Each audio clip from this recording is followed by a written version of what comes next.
Must be delighted, Jim, with the second half performance and getting out of the game. Yeah, I mean, the first half was nowhere near good enough as far as we're concerned, albeit I thought Rangers were very good, and there was a slight concern coming here today off the back of everything that's happened. We knew the atmosphere would be completely different in the stadium, from 2 or 3 weeks ago. So it looked as if the Rangers players responded to that positivity coming from the stands. I thought Rangers were excellent. I thought we were really bad. It was a combination of both. They were good on the ball, but our press was nowhere near effective enough. We were, the distances between defenders, midfielders and strikers was far too big. There was too many open spaces, and Rangers picked us off at times. And we were very lucky to go in at half time only a goal behind.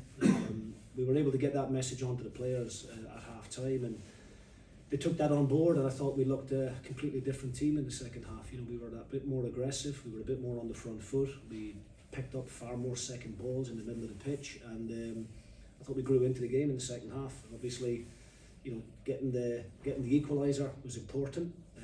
We felt at that point, were we able to get things back on level terms, that the atmosphere might change again in our favour, and you could kind of sense that anxiety coming from the stands. And the disappointment, from us is to be leading and, at such a late stage in the game and not to be able to see it through. It does feel a little bit like a couple of points dropped, but at the same time, had you offered me a draw at half time for as bad as we were, I'm pretty sure I'd have taken it. Inspired substitution? Look, sometimes as a manager you make changes and the guy goes on and is the difference in the game, and thankfully Trapanovsky, he's been very patient, waiting, coming back from injury, trying to build him up because he's an important player for us, and pretty much with his first touch, he does that continuously in training. We've seen it before in games. A really good finish, clever finish, and the second goal I suppose was even better. But the two goals come from everything that we've spoken about in the build up to the game, and that's why we went with the front three that we did, and Dolchek, Fata and Sapsford. We wanted to utilise that pace at the top end, but we couldn't get a hold of the ball to put decent service in behind. And then the second half we done it twice, and we got two good goals off the back of it.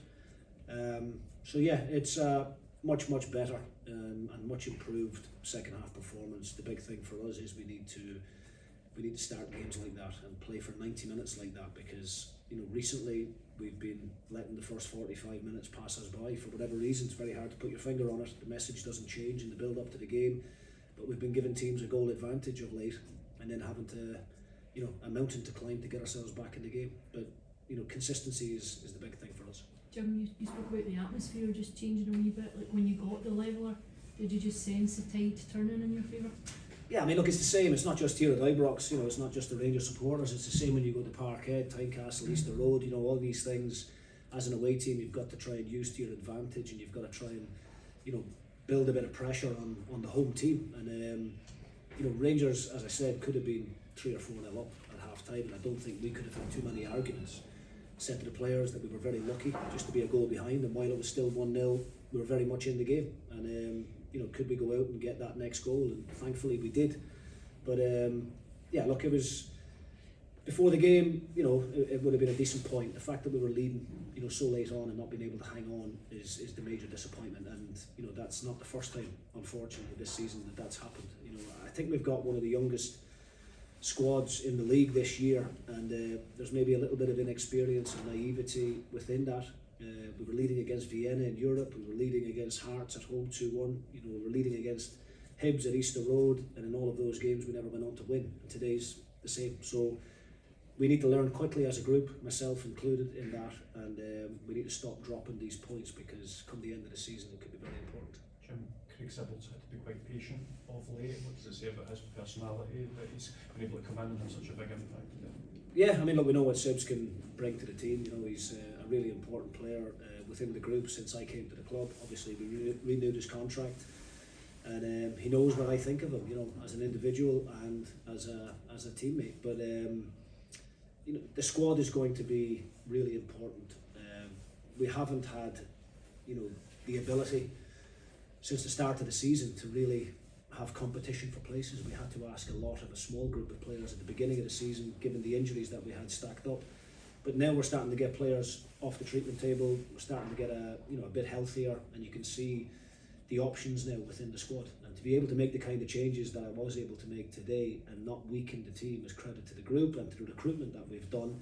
And I'm continuously trying to stress that to players, and every manager out there knows how difficult it is to keep players happy when they're not in the starting 11.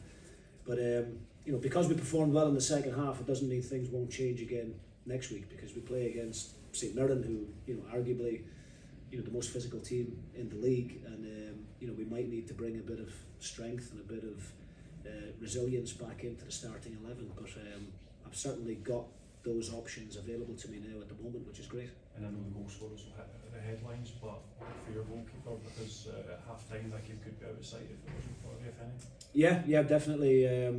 Cooch, I think, has been terrific since he's came to the club. He's made one or two mistakes that have been exaggerated and highlighted because, unfortunately, in his position, when you make those mistakes, they tend to end up in goals for the opposition. But his distribution is excellent. He's really commanding, coming for crosses, punching, and he makes some big saves in key moments. And today, certainly, he kept us in the game. I thought there was a number of good individual performances. I thought Ferry and Stevenson, in particular, playing against. Gassama for me is one of the outstanding wingers in the league.